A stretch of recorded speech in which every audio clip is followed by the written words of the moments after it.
आज हम फिर से हाज़िर हैं।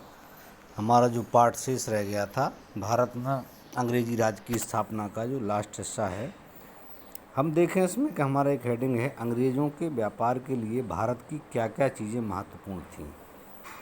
मतलब अंग्रेज़ भारत में कौन कौन सी चीज़ों का व्यापार करते थे जो उनके लिए फ़ायदेमंद थी। नंबर 1, चुंगी कर में छूट तथा सामानों को एक स्थान से दूसरे स्थान पर ले जाने की छूट, जिससे उनका सामान दूसरों से सस्ता हो जाता था और भारतीय व्यापारियों का माल महंगा होता था। व्यापार में मनमानी करने, भारतीयों को अपना सामान सस्ता बेचने, कंपनी का माल महंगा खरीदने, प्रतिद्वंदी यूरोपीय व्यापारियों को बाहर रखने और कंपनी का व्यापार भारतीय राजाओं की नीतियों से स्वतंत्र रहकर जारी रखने के लिए मजबूर करना आदि। बंदरगाहों के पास किलेबंदी करने, पट्टे पर प्राप्त स्थान का प्रशासन चलाने तथा अपने साथ लाए हुए सोने चांदी से भारतीय सिक्के ढालने की अनुमति क्षेत्रीय शासक से प्राप्त करना, इसके बदले क्षेत्रीय राज्य को बंदरगाह से प्राप्त चुंगी का आधा हिस्सा राज्य को देना। तो इस प्रकार हम देखें कि उन्हें कई लाभ थे। ब्रिटिश कंपनी भारत में राजनीतिक सत्ता स्थापित करने के लिए भारतीय राजाओं के साथ इन्हीं हथकंडों का इस्तेमाल कर बड़ी चतुराई के साथ अपना राज्य बढ़ाती रही। इस तरह एक ऐसा वक्त आया जब अंग्रेज भारत के राजाओं व नवाबों को हटाकर खुद शासन चलाने लगे। इस समय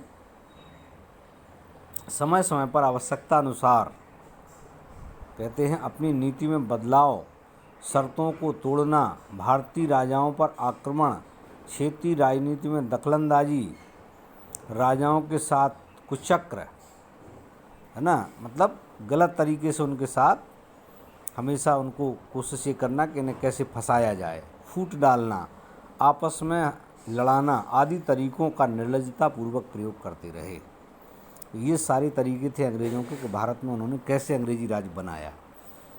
अंग्रेजी शर्तों के अधीन क्षेत्रीय राजाओं का कोष खाली होता गया। मतलब भारतीय राजा अंग्रेज़ों की शर्तें मानते रहे और उसका परिणाम ये हुआ कि भारतीय राजाओं के पास धन नहीं बचा, क्योंकि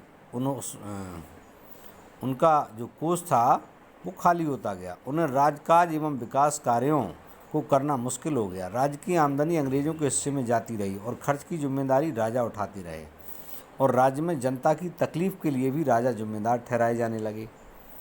इससे क्या हुआ कि राजा को जब जिम्मेदार ठहराया तो अंग्रेज़ों ने लोगों के दिमाग में ये बिठा दिया कि तुम्हारा जो राजा है वो किसी काम का नहीं है, वो शासन ठीक से नहीं चला पा रहा है। इस स्थिति का कोई भी राजा विरोध नहीं कर सका, क्योंकि उनमें अंग्रेज़ों के विरोध की शक्ति नहीं रही और ना ही आपस में एकता थी। इस स्थिति का फ़ायदा उठाते हुए अंग्रेज़ एक एक करके समस्त क्षेत्रीय शक्तियों को कमज़ोर कर कठपुतली की तरह नचाते और अपने अधीन करते रहे। अंत में प्रमुख रूप से अवध, बंगाल और दिल्ली के शासकों पर अपना अधिकार जमा लिया। तो ये हमारा जो पाठ है पूरा हो गया। आप इस पाठ को पढ़ेंगे और इसके जो क्वेश्चन आंसर हैं वो भी आप करेंगे। हम क्वेश्चन आंसर आपको भेजे दे रहे हैं।